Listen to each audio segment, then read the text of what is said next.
Today I'm talking to 4 experts about the unique culture of Myanmar. If you didn't know already, Myanmar is located in South Asia. I'm first speaking with Savannah Dugan, who is an expert in Myanmar's religion. So Savannah, what are the aspects of religion in Myanmar?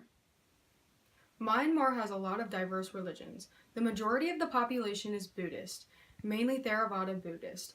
Next, the main branches of Christianity there are Protestant and Roman Catholic. Protestants make up 4/5 of the Christian population, and the remainder is Catholic. The main branch of Islam there is Sunni. If you refer back to your infographic, you will see that the dominant religions are labeled from majority to minority.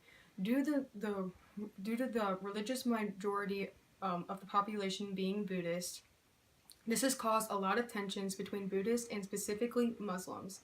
The Muslim minority is even considered stateless and not even recognized by its own government. Buddhism is a universalizing religion. This means that Buddhism appeals to all people, not just to a particular country. The other universalizing religions in Myanmar are Christianity and Islam. Hinduism is also present, but it's a ethnic religion because it only appeals to people of a particular place. Furthermore, Theravada Buddhism, Sunni Muslim, Hinduism, and Protestant are all autonomous religions because they don't have a central authority. Meanwhile, Roman Catholic is a hierarchical religion because due to the Pope. All of these religions have different hearts. They all share the fact that they have diffused to Myanmar by relocation diffusion. If you look at your infographic again, you will see that Buddhism was spread by missionaries, Christianity was spread by Japanese trying to avoid persecution, Islam was spread by Muslim sailors who sought to trade in Myanmar, and Hinduism was spread by British colonization due to a vast majority of Indians who had to migrate to Myanmar. Unfortunately, if you refer back to your infographic one last time, you will see that the only sacred sites in Myanmar are for Buddhism. And like I already stated, there have been a lot of religious tensions between Buddhists and people who aren't Buddhist. The government has done poorly to control the radical Buddhists that have been destroying sacred sites of other religions. Well, that's unfortunate. However, I heard the Buddhist pagoda are a sight to see. Next, I'm speaking with Miles Simmons, the expert on gender. How are genders affected in Myanmar? This is a great question. Gender in Myanmar is playing out the same way it has in every other developing country. There's a difference between male and female, causing a difference in hours worked, female to male, to what jobs they're working, to the wage gap. However, in Myanmar, there's an exceptional gap in female to male. If you look back at the infographic, you'll notice that male to female is roughly 24 to every 25 men.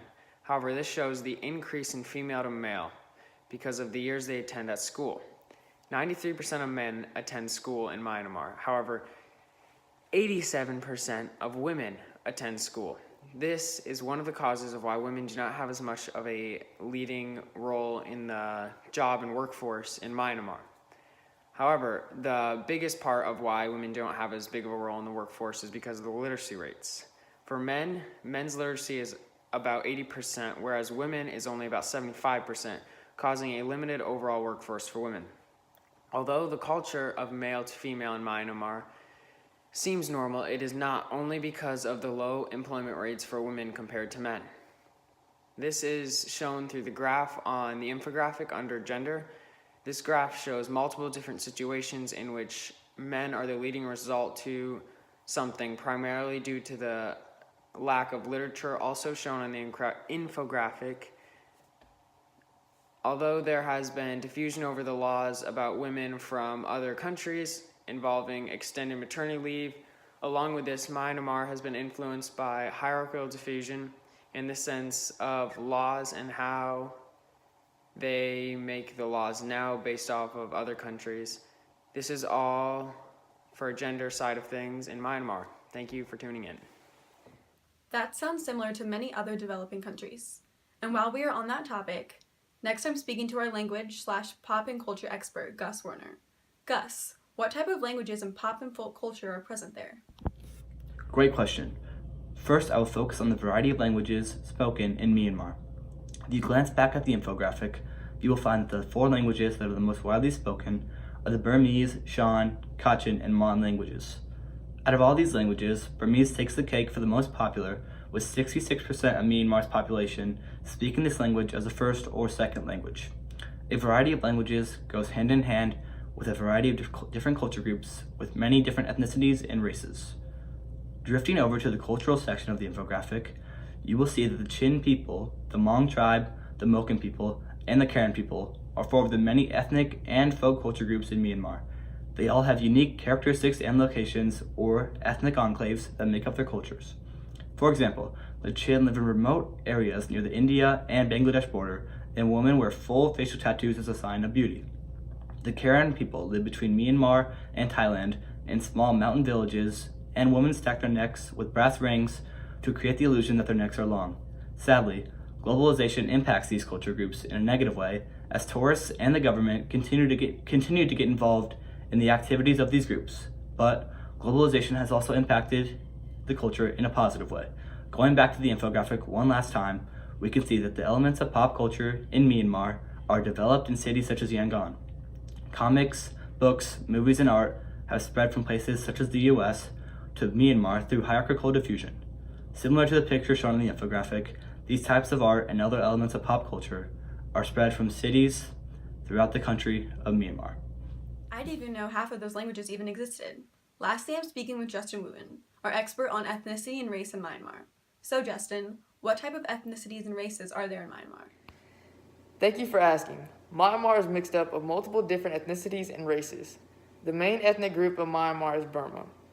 This group takes up 68% of Myanmar's population.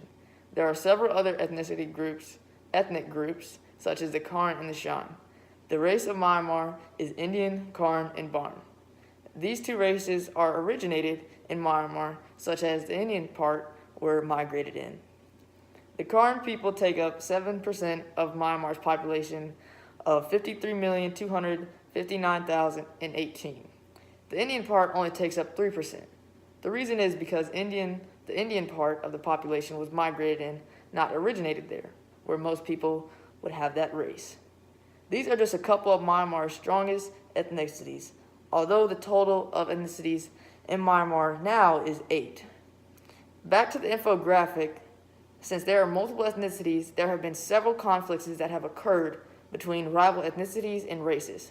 The reason is because there has been several races that have overlapped each other because of the amount that have been found in Myanmar. Although there are problems going on in Myanmar, it has stayed stable and has stayed calm together. Well, that's a wrap. There you have it. What makes Myanmar's culture unique? I'll see you next time.